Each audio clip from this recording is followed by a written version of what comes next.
I'm going to ask everybody to put their name on the record. Of course. All right. Good morning. My name is Assistant Special Agent in Charge Spencer Horn of FBI New York. Today we're doing a proffer of Ms. Maxwell. The date is July 24th and the time is 10:12 a.m. This interview is being recorded. And my name is Todd Blanche. I'm the Deputy Attorney General. And before we start formally asking questions of Ms. Maxwell, I'm going to put on the record everybody that's in this room in addition to me. Starting with you, Diego. Diego Pastana, Associate Deputy Attorney General. And then you heard from Special Agent in Charge Horn. Mark Beard from the United States Marshal Service is here as well. And then David? Yes, this is David Oscar Marcus, and I'm counsel for Ghislaine Maxwell. My name is Thea Safian, and I'm counsel for Ghislaine Maxwell. My name is Melissa Madrigal, and I'm counsel for Ghislaine Maxwell. Go ahead. And I'm Ghislaine Maxwell. Good morning, Ms. Maxwell. How are you? Good morning, Mr. Blanche. Good. Okay, so before we started recording, we met for a few minutes. I introduced myself, and we chatted, and now I told you that we were going on the record. And before we start asking questions, I know that you've been given by your lawyer a copy of what's called a proffer agreement, and I just want to spend 2 minutes making sure that you understand what governs our conversation today. The most important part of this agreement is that this isn't a cooperation agreement, meaning that by you meeting with us today, we're really just meeting. I'm not promising to do anything. I'm not promising to ask Judge Nathan or any of the judges that's been assigned to your case to do anything. We're just talking, and so that's the most important part of this agreement. However, almost as important is the fact that what this agreement does for you is it gives you protection. So what it means is that the government cannot use what you say today against you, with some exceptions, which we'll talk about in a minute. But whatever you talk about today, you have what's called immunity. So that means that the words that you say today, we cannot use against you in a case in chief if we were ever to bring one. Okay? Thank you. There's exceptions to that. The most meaningful one of which is that if you say something today that's not true, that's a lie, we can bring a prosecution against you for what's called false statements. So I'm a federal officer. I have several officers here. The FBI is here, and if you lie to someone that's like me or like Special Agent Horn, it's a crime. So you have to be truthful. The other exception to this that doesn't necessarily apply directly to you, but if there ever was a retrial in your case, or if there ever was a criminal case, a future criminal case against you, and your lawyer or you said something different or took a position that's different than what you say today, we can then cross-examine you or a witness based upon what you say today. So it's a little bit nuanced, meaning I can't use what you say against you in our case in chief. However, if you were to testify, or if your lawyer called a witness to testify, and they said something that is totally different than what you say today, we could then cross-examine you or the witness and say, hey, do you remember when we met with Ms. Maxwell back in July of 2025? She told us, and then say what she said. Okay? I understand. Okay. Other than that, I know you didn't have a lot of time this morning to meet with Mr. Marcus, but did you have a chance to go over this briefly with him? I did. Okay. All right. So I've already signed it, as has Special Agent Horn, and Mr. Marcus signed it as well. So you got a pen? Please sign it right where it says clients. Yep. And I will provide a copy of this to your lawyer so you guys have it. Okay. Thank you. So, Ms. Maxwell, about a week and a half ago or 2 weeks ago, You see the light blinking on there? On the Sony.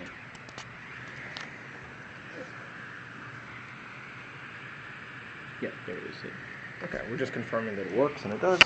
Ms. Maxwell, I guess about a week and a half or 2 weeks ago, Mr. Marcus reached out to me and said that you wanted to speak with somebody from the government about not only your case, but about everything that's been in the media and that's been publicized about Mr. Epstein in your case.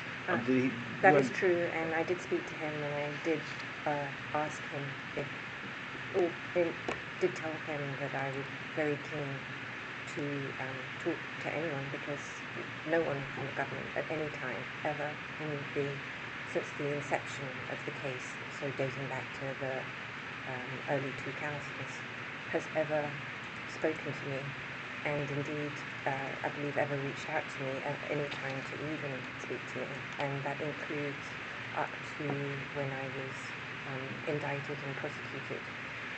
I believe that, or I understand, I should say rather, that my attorneys at the time did tell the government that I wanted to speak to them because I was very keen to meet with anyone so that I could tell or have them ask me any question. I've never had any problem to speak to anybody, and I offered myself, and I kept asking if they would meet with me so that I could talk to them, and for whatever reason, that was not happening.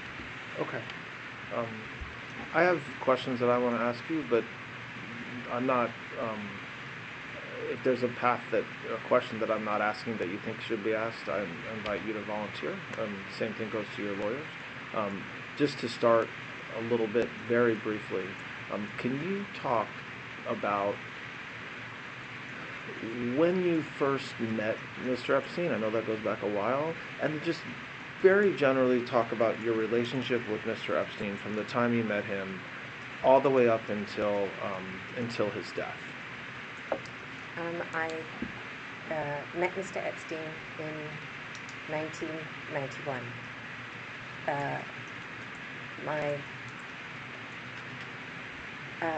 I'd never heard of him or met him before, and no one in my family had ever either.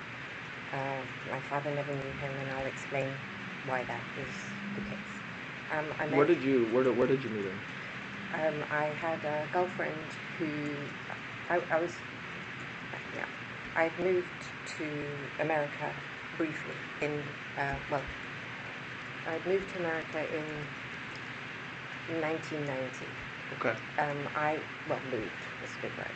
I'd come to visit America in 1990. I had been running my own company up until that time, which was a company called Maxwell's Corporate Gifts.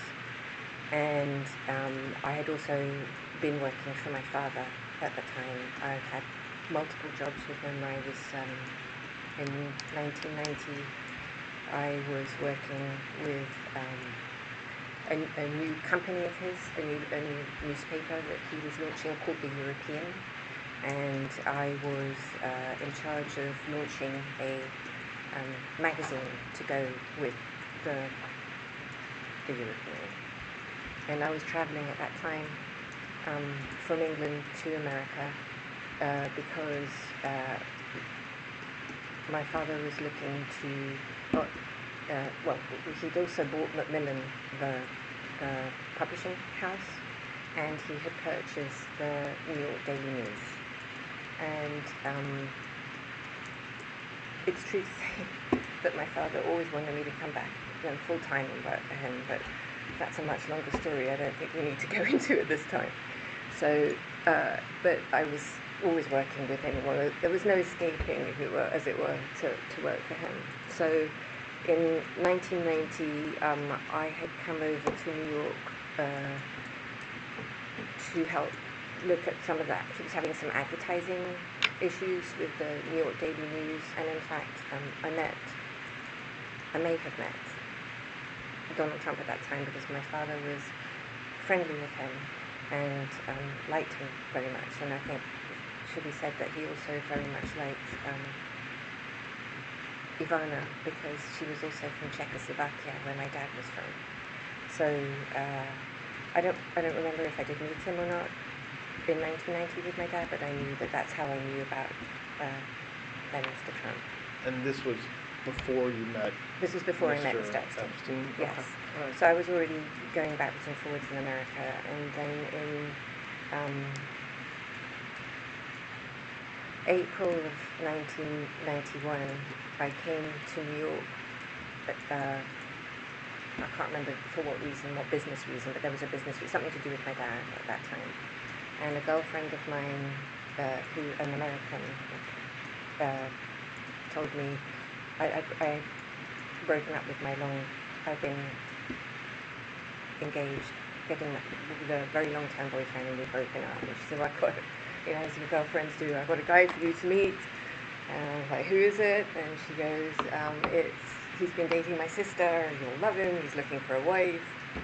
I'm edging towards 30, I don't need to tell you guys that's a very important moment for a girl, to think about important things.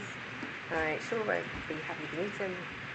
And so sometime in 1991 now, we're in 1991, I met him at his offices on Madison Avenue. And I think the most memorable thing I can think about that is he was wearing a tie, which he didn't often do, and it had a giant tomato ketchup stain on it. So I was like, wow, okay. And that was how we met. Was your meeting at his office for you to meet him just personally, or were you there for work-related reasons? No, well, I knew nothing about him. Okay. He just invited me to come and have tea at him. And I was like, tea, that's English, okay. But what was unusual was in his offices. So I went to his offices and we met. And I found him very engaging, and that was that. So, okay, so that's how you meet him. So, and again, I don't want to spend a lot of time, on this particular issue, but what happened with your relationship over the years from the time you meet him in 1991 up until the time he passed away? Just give the highlights. Okay, so I was looking for real estate for my dad to buy some, and Epstein told me that he was also looking to move from his apartment, and would I help him? And I said, sure, I'm looking already, so I could look for him. So that's how it started. And then in 1991, my father passed away, and I returned to New York after that, originally to come back and help with family businesses, which was Macmillan. And then the debacle of my father's passing hit the family, and we lost all our businesses, and my family thought that it would be best if I stayed in America because of the intensity of the press and the drama surrounding my father's death in England. So I stayed, and Epstein said, well, you can keep helping me, you can help me find a house, and you can decorate the house, and it gave me something to do.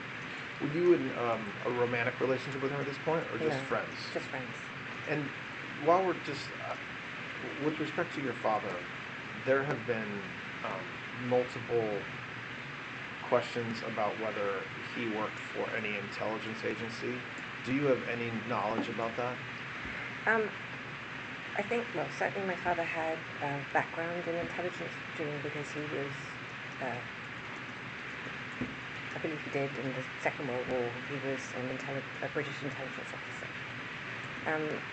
I think that my sort of belief is that once you've been an intelligence officer, you're kind of always, it doesn't mean that you're formally employed. So I don't think my dad in any formal sense was employed by any agency, but when you are a very significant businessman and politician, as my father was, you meet with people all the time, and you,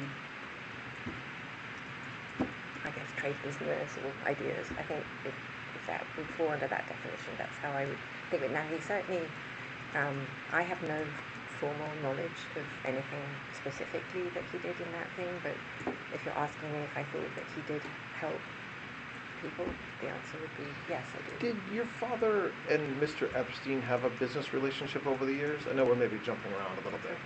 They never met. So. As far as you know, they never even met. No, Or you know they never I met. know they never met. Okay, well, how do you know they never met? Thank you. Just categorically, no, they never met. Well, because after, in 1991, before my father died, he asked me if I'd met anybody interesting or whatever, because I was still trying not to be sucked back into the family business. And I told him that I had met Mr. Epstein, and the reason why I shared that I'd met Mr. Epstein because I believed at that time that Epstein worked for Bear Stearns, and Bear Stearns was one of our banks. And I knew that my father was friendly with both Jimmy Kane and with Ace Greenberg.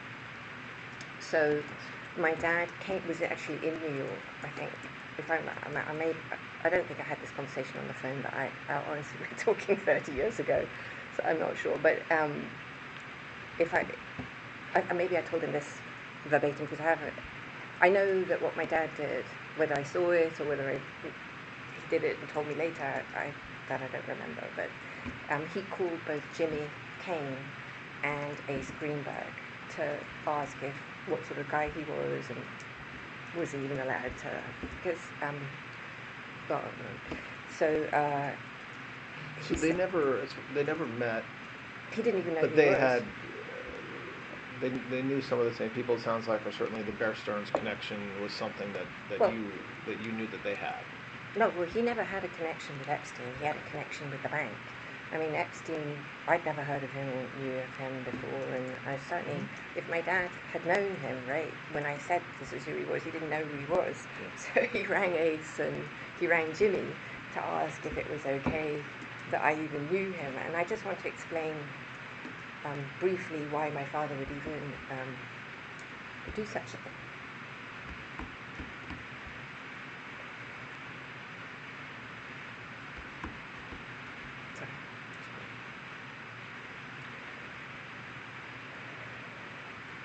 I've had some interesting things that have happened in my life, and one of them was to be found on an IRA kidnap and murder list.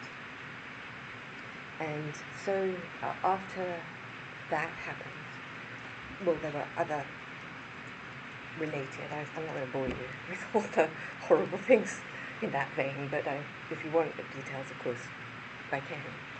But after that happened, my father wanted to put a lot of protection on me, obviously, and I declined on the grounds that would be a very life-restricting event. You're all in law enforcement, I know you understand this. And so he had told me that, be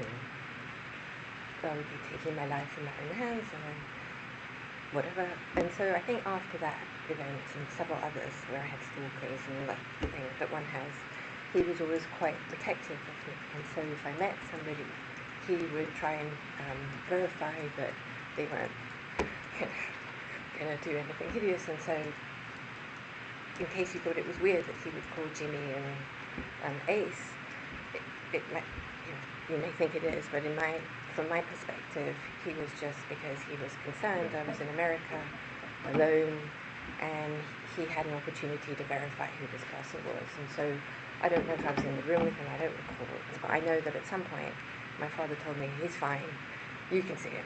Yeah. He's safe. Okay. Well, okay.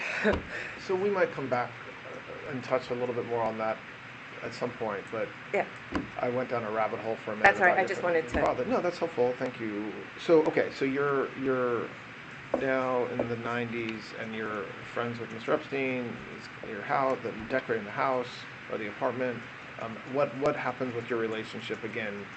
I know we're talking about a 35-year time period or whatever, but to the extent you can kind of at a very high level talk about it. Listen, I think just full disclosure is the best way to go at this point. Yeah. So in 1992, I slept with him one time.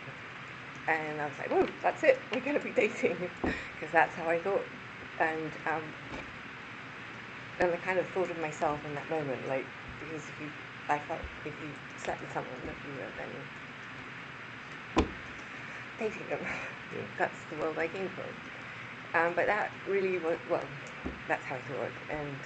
But we didn't sleep together again for, I don't know, really a significant period of time. And when I say Like years or? I don't know if it was a year. That feels long, but maybe 9 months. I mean, a long time. Okay. I just want to go back. So I had found a house for him to rent in New York because he had asked me. I'd been looking one for my father, and I found one, which was a former Iranian embassy. I think it was. I think it belonged to the Iranians or the Iraqis, someone. Okay. And I didn't know that he had any money really, and it was like, I want to say it was $12,000 a month, which to me seemed like a fortune. And I said to myself, I found this house, but I don't think you can afford it. And he was like, ridiculous. Of course I can afford it, and he rented it. And that house came with, it was a State Department house because it was, I think that was under sequestration or whatever it was. And I put it back together, but there were certain rules you couldn't paint because you had to go back when you gave it back to the country that. So he had this house, and I had moved into a 10-foot by 10-foot apartment because all of our stuff had been either lost or frozen or whatever. So he became, in this moment of my life, like, really, because I was like, everything was, it felt very similar to this moment, if that makes any sense. Anyway, so, but I had no key to his house. I had no free access to his house. And in the entire time that he lived there, which was, I believe, until the beginning of 1996, I never slept a single night in that house. Ever. Not one. But so you said a minute ago that that you had slept with him on one occasion, and at the time you remember thinking, that this meant you were in a relationship, but then it didn't. You really were not in that type of relationship. Well, I thought, did that change over between 91 and 92 or whatever, and years forward? So I did travel with him a lot. Okay. So I would go to his houses in Palm Beach. He only had that house actually. No, that's not true. He had the house in Palm Beach, and he had a house in Ohio. In where? Ohio. Okay. And he had the house in Ohio because of his business relationship with Mr. Wexner. And he had and I had to go and decorate and put that house together. When we traveled together, we stayed in the same bed, but not in. But I didn't. Go ahead. It's okay. Talk. So you stayed. So when you would travel with him to his houses in Palm Beach, Ohio, or even just traveling, if it was just traveling with him, you would stay in the same bed. So sleep in the same bed with him. Yes. Okay.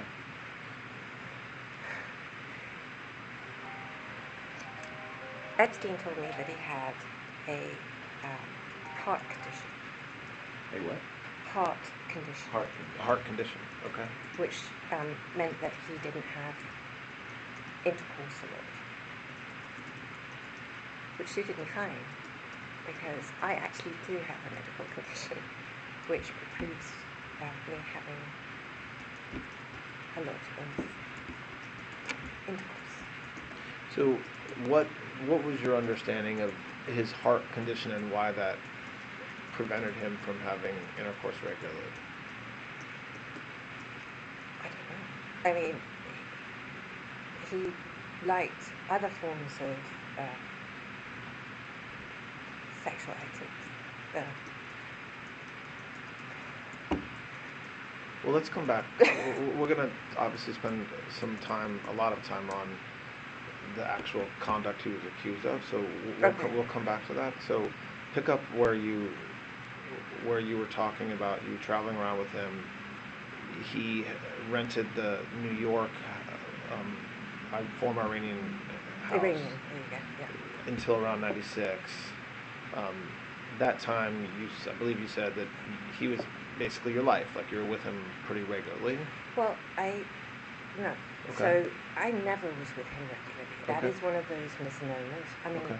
at the beginning I did see more of him, but I worked in his office. So I would go to the office and I would see him. And I would count in my head when I would see him, I would count that that'd be a day that I would see him. But I never ever stayed with him. I believe, certainly until 93 or 94, what I didn't know was that I think he was still with his actual girlfriend, who was Eva Anderson, who became Eva Dubin. They had been together, my understanding, for, I think about 10 years. I'm not sure, but that's what I think, 10 years. And I had understood from my girlfriend initially that they weren't together, and Epstein himself had told me that they were not together, but I don't think that was true. In fact, I know it's not true. So they were still together up until I think 94, when at some point in that period of time Eva met Glenn Dubin and they got married. I think in 94, I don't remember when they got married. But she was his best friend and his everything. He told me that he always wished that he had married her and had a child with her. And I know that she was family for him for his whole life. And I think even, I'm not sure this is true, but you guys will know if this is true or not.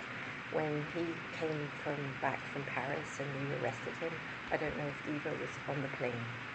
Now, I think that either I read it in the discovery that I received, or I saw it somewhere, but even if she wasn't on the plane, there must have been some email communication where she was in Paris at the same time and going to fly back. One or the other, I don't know which one is the correct version of that. But so they were still obviously very close and remained throughout the entire fact. He saw her love. And so I also know now, which I didn't know at the time, was that he saw lots of other women. And I know that now because I can see it from the flight logs, and I know it now because I can see from the emails. So you know from the case Yes, that not from, what happened. Yes, you I didn't know. that along the way. Contemporaneously, I absolutely did not know. So okay, so just and we're going to spend time on everything you're talking about, but just to kind of close out, big picture, your relationship. So we're now in the late 90s. Continue on with, again, staying high level to the extent you can about your relationship with him. So my responsibilities increased with each acquisition that he put and each new project. So I believe the first thing that he purchased after was the ranch in New Mexico. Okay. And so what he had tasked me with up until that, and I think that was purchased in 94, if I'm right. So he had tasked me, one of the things that we did was visit, in my mind I say every state, but it wouldn't have been every state, but many states, to go look at real estate and property. And so I know we went to Montana, I know we went to Utah, and I mean it was to go look at real estate. It was fun, to be honest. And then I arranged for us to go to New Mexico, and he just loved New Mexico. And then I don't remember how the ranch happened, I don't remember that now, it's lost. And then he ended up buying the ranch, and I think, if I'm right, it came from the Kings, who may have been the governor, and bought the ranch. And then I had to deal with that, and dealing with that was extensive. I mean, the way that I thought of myself, or the way that I think is the best way to explain how I view my role, was as a general manager, because each property to me was like a hotel. So the ranch was very challenging, because not only that, but it had BLM land. So to maintain your BLM, you had to have cattle. And I love animals, and so the first thing, horses, and so I wanted it, if you're going to have a ranch, I like authenticity, so I don't think you should have a ranch if you're not going to have the things that make it special. So were you paid by him along the way? So I during this time? became salaried at some point. My memory is that I got paid $25,000 a year to begin with. That's my memory. I may be wrong. And then with each, as it became more obvious, because I kept thinking I was going to go home being England. And, but it... Did you, and financially, you were not relying on him, the 25,000 or whatever amount you were paid, were you relying on that money to live and his generosity to live, or did you have your own money? So there's a... And again, I want to just make sure we're talking about that, like keeping it between like the late 90s, you know, maybe I guess into a little of the 2000s. I just want to hit something on the head right now. There's a tremendous amount of reporting that said that I had a trust fund. I have never had a trust fund at any time. So how did you live? Did you live with I mean, 25,000 is not enough to live on. No. So I had, during this period of time, the Serious Fraud Squad had come to see me in relation to my father's passing and to establish whether I had been involved in any way with his business or with any shenanigans. I think I've told the story many times, so I don't know if it's now somewhat hypocritical, but I'll tell you what my memory is. So I received a letter from them that said, go about my business, and my memory, maybe hypocritical, there was a PS that said, are you Snow White's cousin? I had nothing. I was never involved in any of his business, whatever, so I was free. And But you're, you know, obviously your father and your family had a lot of businesses. Is it because the money, whatever money or whatever equity was in the businesses, just stayed with your other family members? No, there was no money. So my father was never attached to money. He was born a peasant, a real one, dirt floor, no shoes, no clothes, some clothes, but not, you know, sorry, I don't mean to say, and nothing. And he was never into that. I mean, there were things that he had, his extravagances. He loved his boat and his plane, so obviously you need money for that, but there was nothing else. And there was not a single penny that came to any of us at any time, ever. Okay, so when you're talking about your life with Mr. Epstein in the 90s, you're very different financially. You're very different financially positioned than he is. Meaning, Absolutely. He's giving you money. He's paying for when you fly. He, I assume, Absolutely. pays for your flights. Yes. Okay. Okay. So I interrupted you when you were saying how you were functioning as general manager. You helped with the New Mexico ranch. So did your role with him continue like that for many years, or for how long? So I continued in 2000. Well, by 1999, our relationship had foundered. Why? Well, two reasons. We were never sleeping together again, so we stopped having sexual relations in 1999. Not full sex, sorry, just to be clear. Didn't mean that we didn't still share a bedroom sometimes or whatever. He had another girlfriend. He had what? Other girlfriends. I definitively knew that it was over after 9/11, actually, because we were both in New York. And I don't know, were you in New York? 9/11, I mean, 9/11's... and it was a scary time if you were in New York. You didn't know, I didn't know, nobody knew what was going on. And he was in 71st Street and I was in 65th Street, my house. And he wouldn't see me at all. Asked me, his mum, who I'm very close to, was in hospital at Lenox Hill, just asked me to look after her. And then I knew, as anyone did at that time, if you're not going to be there for someone in 9/11, you're never going to be there. So for me, that was the line in the sand. And he had another English girlfriend, actually, from 2000. Are you, though, still on his Are you still being paid by him at this point? Yes. Okay, so go ahead. So what at that point when you say you realize kind of it Well, was I mean, I'm over- talking about I had wanted to get married and have children. And Epstein had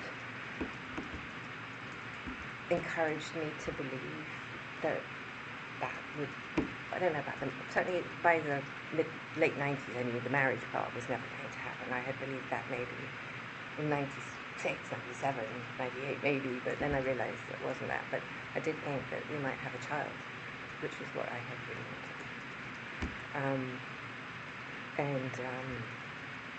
I realized... So what happens between 2001 and then 2019 with your relationship with him? So, Give or take 2001. so we stopped having physicality. I Mhm. mean, that doesn't mean we weren't friends. I certainly did stay sometimes in his room. I mean, friends with benefits, if you will, just not sex. Sorry, just and I started dating. Okay. And I met someone that I fell very much in love with in 2003. His name was Ted Waite. Ted Waite, you may know as the founder of Gateway, the computers. And we had an amazing relationship that went on until 2010, I think. And I was with Ted from that time. Did you meet him through Mr. Epstein? No, well, indirectly, I suppose you could say. So. No, they've never met.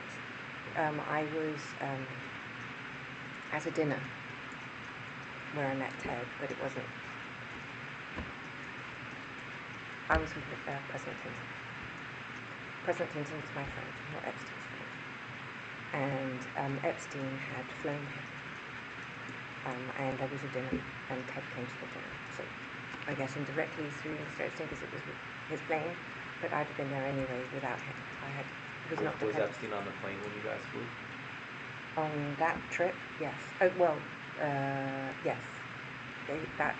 Yes. So when you say the dinner was where? Hong Kong. Okay. And so and you had flown over with, so who was on the plane for that trip? I don't mean everybody, but you said, so Mr. Epstein was on the plane? Yes. You were on the plane? Yes. Who else? That you can remember. I'm not, you only know what you remember. Was No. President Clinton on the plane? Clinton. He would have had his guy, Doug Vance. Maybe Jason Cooper. Maybe probably two. And so why, so how do you meet, why do you say that's when you met him and that you met him through Clinton? Well, I don't think Ted would have been there had it not been it was a President Clinton dinner, and Ted came to be with President Clinton, not to be with Mr. Epstein. Does that make sense? Yes. That's why I say that.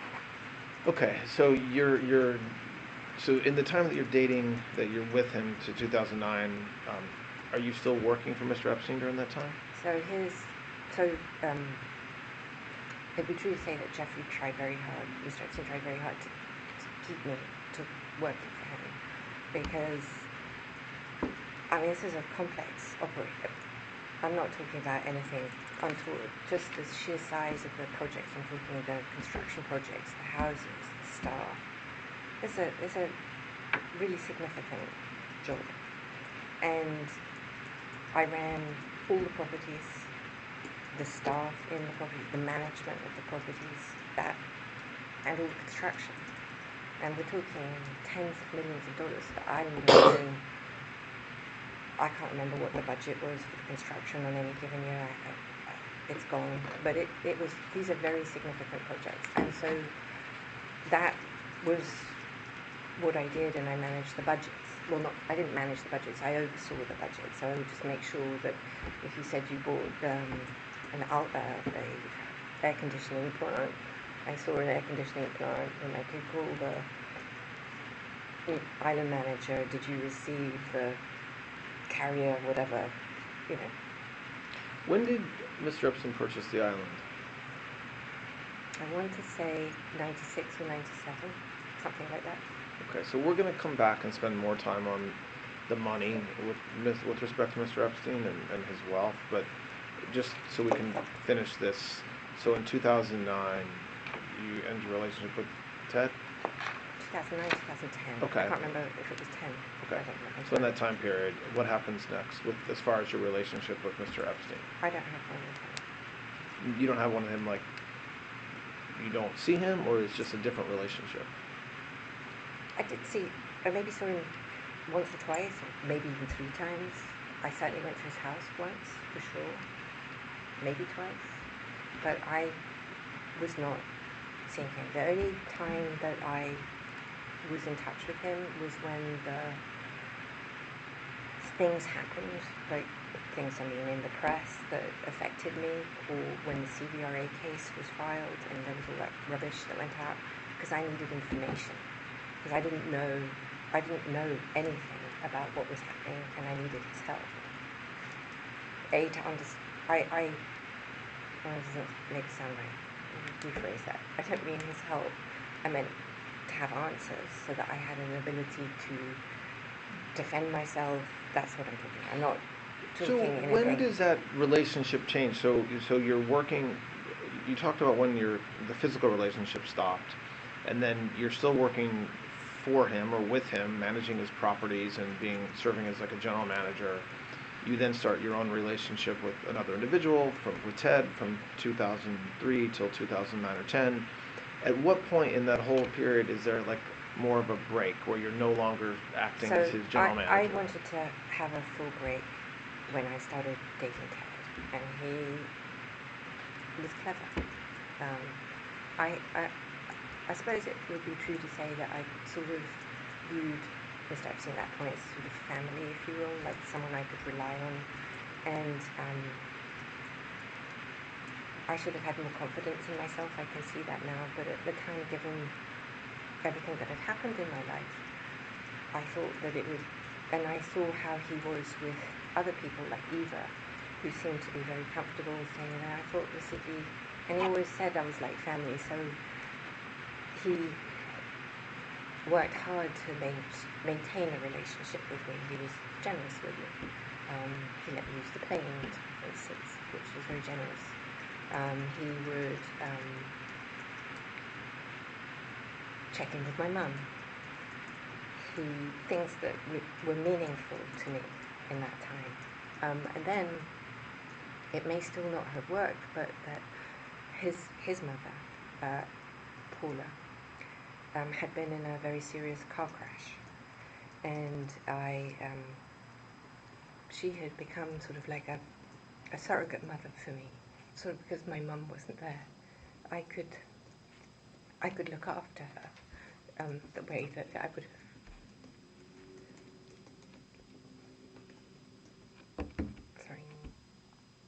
The way that I would have liked to look after my own mum. So I became very close to his mother. And she had been in a car crash, and in 2004, I believe, it may have been 5, I don't recall exactly, her health took a serious decline. And Epstein called me and asked me if I could look after her. By looking after her, that meant organizing her doctors, making sure she had new clothes, making sure her house was clean. Where was she? She lived in a retirement establishment outside of Palm Beach, it's West Palm. I was going to say something like the Golden Girls, but it's not called that. I just don't remember what it's called. But it was an old age. It was a retirement home, if you will. Todd, I don't know. We've been going for maybe about an hour now. Do you think, is this a good Sure. time? Yeah. So we'll take a break. Yep. All right, so we're going to take a break. The time is 10:56.